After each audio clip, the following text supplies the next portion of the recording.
Friends welcome to smart friends Karnataka NEET 2020 ಪಾಬ್ಗೆ ಸ್ವಾಗತ friends. ಈ ವಿಡಿಯೋದಲ್ಲಿ ಭಾಳ ಸ್ಟೂಡೆಂಟ್ಸ್ ಇವಾಗ ಆಲ್ರೆಡಿ ನೀಟ್ ಸ್ಟೂಡೆಂಟು ಇವತ್ತು ಎಡಿಟಿಂಗು ಮಧ್ಯಾಹ್ನ 3 ಗಂಟೆ ತನಕ ಬಿಟ್ಟಿದ್ರು, ಅಂದರೆ ನಿಮಗೆ ಮಾಡಿಫಿಕೇಷನ್ ಮಾಡೋಕ್ಕೆ ಮೆಡಿಕಲ್ಲು ಡೆಂಟಲು ಆಯುಷ್ ಅವ್ರಿಗೆ. ಓಕೆ ಫ್ರೆಂಡ್ಸ್, ಮತ್ತು ಹೊಸ ಕಾಲೇಜ್ ಕೂಡ ಆ್ಯಡ್ ಮಾಡಿದ್ರು, 3 hour ಟೈಮ್ ಕೊಟ್ಟಿದ್ರು. ಅಷ್ಟೊತ್ತಿಗೆ ಯಾರು ಬೇಕಾದ್ರೂ ಆ್ಯಡ್ ಮಾಡ್ಬೋದಿತ್ತು ಹೊಸ ಕಾಲೇಜ್, ಫಾರೂಕಿ ಕಾಲೇಜ್ ಮೈಸೂರದು. ಓಕೆ ಫ್ರೆಂಡ್ಸ್, ಈಗ ನೆಕ್ಸ್ಟ್ ಪ್ರೊಸೀಜರ್ ಏನಂದರೆ ಒಂದು ಪ್ರೊವಿಷನಲ್ ರಿಸಲ್ಟ್ ಬರಬೇಕು, ಆಮೇಲೆ ಮೇನ್ ರಿಸಲ್ಟ್ ಬರಬೇಕು. ಓಕೆ ನಿಮಗೆಲ್ಲ ಗೊತ್ತಿರೋ ಆಲ್ರೆಡಿ MCCದು ಸೆಕೆಂಡ್ ರೌಂಡು ಮೇನ್ ರಿಸಲ್ಟ್ ಬಂದಿದೆ, ಆಲ್ರೆಡಿ ಅಡ್ಮಿಷನ್ ಕೂಡ ಸ್ಟಾರ್ಟ್ ಆಗಿದೆ. ಓಕೆ ನಮ್ದು ಇವಾಗ ಮೇನ್ ವೇಟ್ ಮಾಡ್ತಾ ಇರೋದು ಪ್ರೊವಿಷನಲ್ ರಿಸಲ್ಟು ಮತ್ತು ಅದಾದಮೇಲೆ ಮೇನ್ ರಿಸಲ್ಟು. ಓಕೆ ಈಗ ಅಲ್ಲಿ ಏನು ಮಾಡ್ತಾ ಅಂದರೆ ನಮ್ಮವ್ರು ಮೊದಲೇ ಕ್ಲಿಯರಿಟಿ ಹೇಳಿದ್ದಾರೆ ನಿಮಗೆ, ಏನಂದರೆ ಈಗ ಮೊದಲು ಪ್ರೊವಿಷನಲ್ ರಿಸಲ್ಟ್ ಬಿಡ್ತೀವಿ, ಅದಾದಮೇಲೆ 1 day ಟೈಮ್ ಕೊಡ್ತಾನೆ ಅಂತ ಹೇಳಿದ್ದಾರೆ. ಸೊ ಏನಕ್ಕೆ ಅಂದರೆ ಯಾರಿಗೆ MCC ಸಿಕ್ಕು ನೀವು ಇಲ್ಲಿಯೂ ಸಿಕ್ಕಿರುತ್ತೆ, ಏನು ಚಾಯ್ಸ್ ಟು ಮಾಡಿರುತ್ತೆ ಅಥವಾ ಸಿಕ್ಕಿರುತ್ತೆ, ಪ್ರೊವಿಷನಲ್ ರಿಸಲ್ಟಲ್ಲಿ ಸಿಕ್ಕಿರುತ್ತಲ್ಲ, ನೀವು ಕ್ಯಾನ್ಸಲ್ ಮಾಡ್ಕೊಳ್ಳೋಕ್ಕಾದ್ರೆ ಎಕ್ಸಿಟ್ ಆಪ್ಷನ್ ಕೊಡ್ತಾ ಇದ್ದಾರೆ ನಿಮಗೆ, ಪ್ರೀ ಎಕ್ಸಿಟು. ಓಕೆ ಸೊ ನಿಮ್ಗೆ ಯಾವುದೇ ಅಮೌಂಟ್ ಏನು ಮತ್ತು ಫೈನ್ ಏನು ತೊಗೊಳ್ಳಲ್ಲ, ಪ್ರೀ ಎಕ್ಸಿಟ್ ಮಾಡ್ತಾರೆ. ಅದಕ್ಕೋಸ್ಕರ ಪ್ರೊವಿಷನಲ್ ರಿಸಲ್ಟ್ ಬಿಟ್ಟು 1 day ಟೈಮ್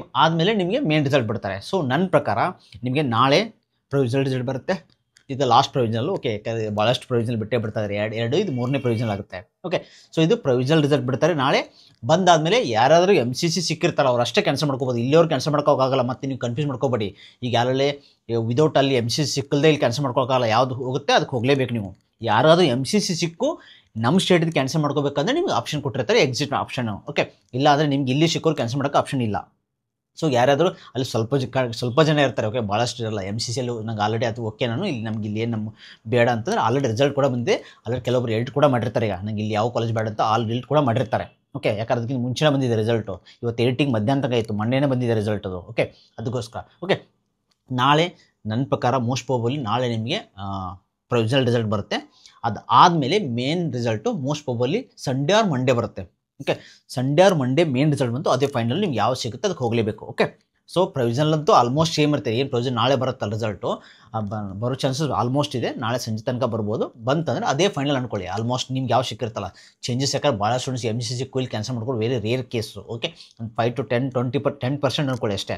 ಸೊ ಅದಕ್ಕೋಸ್ಕರ ನಿಮ್ದು ಆಲ್ಮೋಸ್ಟ್ 90%, 90 to 95% ನಾಳೆ ಯಾವ ಸಿಗುತ್ತಲ್ಲ ಅದೇ ಅಂದ್ಕೊಳ್ಳಿ. ಓಕೆ ಮೇನ್ ರಿಸಲ್ಟ್ ಬಂದ ತಕ್ಷಣ ಪ್ರೊಸೀಜರ್ ಏನಿರುತ್ತೆ ಅಂದರೆ ಡೈರೆಕ್ಟಾಗಿ ನೀವು ಆಲ್ರೆಡಿ ಪೇಮೆಂಟನ್ನು ಮಾಡಿದಾರೆ, ಯಾರಿಗಾದ್ರೂ ಜಾಸ್ತಿ ಪೇಮೆಂಟ್ ಸಿಕ್ಕಿತ್ತಂದರೆ ನೀವು ಪೇಮೆಂಟ್ ಮಾಡ್ಕೊಳ್ಳೋಕ್ಕೆ ಮತ್ತು ಅಡ್ಮಿಷನ್ ಡೌನ್ ಮಾಡ್ಕೊಳ್ಳೋಕ್ಕೆ ಅಡ್ಮಿಷನ್ ಅಂದರೆ ಕನ್ಫರ್ಮೇಷನ್ ಸ್ಲಿಪ್ ಡೌನ್ ಮಾಡ್ಕೊಂಡು ನೀವು ಡೈರೆಕ್ಟ್ ಕಾಲೇಜ್ ಹೋಗೋದಷ್ಟೇ.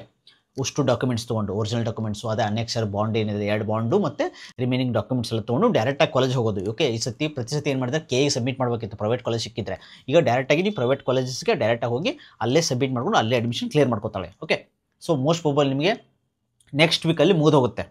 ನೆಕ್ಸ್ಟ್ ವೀಕ್ ನಿಮ್ಮ ಫ್ರೈಡೇ ಒಳಗಡೆ ನಿಮ್ದು ಅಡ್ಮಿಷನ್ ಮುಗಿದೋಗುತ್ತೆ. ಐ ಥಿಂಕ್ ಫ್ರೈಡೇ ಒಳಗಡೆ ನಿಮ್ಗೆ ಕಂಪ್ಲೀಟ್ ಅಡ್ಮಿಷನ್ ಮುಗಿದೋಗುತ್ತೆ, ಸೆಕೆಂಡ್ ರೌಂಡ್ದು ಕಂಪ್ಲೀಟ್ ಆಗುತ್ತೆ. ಯಾಕಂದ್ರೆ ಜಾಸ್ತಿ ವೇಟ್ ಮಾಡಿದ್ರು ಅಂದರೆ MBBS ಡೆಂಟಲ್ ಆಯುಷ್ ಸ್ಟೂಡೆಂಟ್ಸ್, ಯಾಕಂದ್ರೆ ಯಾವಾಗಿಂದ ವೇಟ್ ಮಾಡ್ತಾರೆ. ಆಲ್ಮೋಸ್ಟ್ 3 month ಆಯಿತು, ರಿಸಲ್ಟ್ ಜೂನ್ 14 ಬಂದಾಗಿಂದ ಇವಾಗಿನ ತನಕ 4 month ಆಲ್ಮೋಸ್ಟು. ಸೊ ಇವಾಗ ನಿಮ್ಮದು ಈ ಮಂತು ಎಂಡಲ್ಲಂತೂ ಕಂಪ್ಲೀಟ್ ಆಗುತ್ತೆ, ನೋ ವರಿ. ಓಕೆ ಎಲ್ಲರಿಗೂ ಆಲ್ ದ ಬೆಸ್ಟು, ಯಾರಿಗೆ MBBS ಸೀಟ್ ಸಿಕ್ಕಿದೆ. ಯಾಕಂದ್ರೆ ಈ ವರ್ಷ ನಿಮಗೂ ಸ್ವಲ್ಪ ಅಡ್ವಾಂಟೇಜು ಜಾಸ್ತಿ ಆಗಿದೆ, ಯಾಕಂದ್ರೆ ಭಾಳ ಸೀಟ್ಸ್ ಇನ್ಕ್ರೀಸ್ ಮಾಡಿದ್ರು. ಗೌರ್ಮೆಂಟ್ ಸೀಟ್ಸ್ 400 ಆಯಿತು, ಮತ್ತು ಇವಾಗ ಇದು 500 seats private college seats. So almost ಭಾಳಷ್ಟು ಹೆಲ್ಪ್ ಆಗಿದೆ. ಇವಾಗ ಯಾರಿಗೆ ಬಾರ್ಡ್ರಲ್ಲಿರೋದು ಈಗ ಮತ್ತೆ ಈಗ ಇನ್ಕ್ರೀಸ್ ಮಾಡಿದಾರಲ್ಲ, ಇದು ಮೇನ್ ರಿಸಲ್ಟ್ ಬರುತ್ತೆ. ಯಾರು ಬಾರ್ಡರ್ ಇಲ್ಲ ಅವ್ರಿಗೂ ಸಿಗೋ ಚಾನ್ಸಸ್ ಭಾಳಷ್ಟು ಇದೆ. ಈಗ 5,000 ಅರೌಂಡ್ 5 to 10,000 ರೇಂಜಲ್ಲಿ ಯಾರು ಇರ್ತಾರಲ್ಲ ಅವ್ರಿಗೂ ಸಿಗೋ ಚಾನ್ಸ್ ಇರುತ್ತೆ. ಸೊ ಎಲ್ಲರಿಗೂ all the best. Okay thanks for watching guys, please subscribe.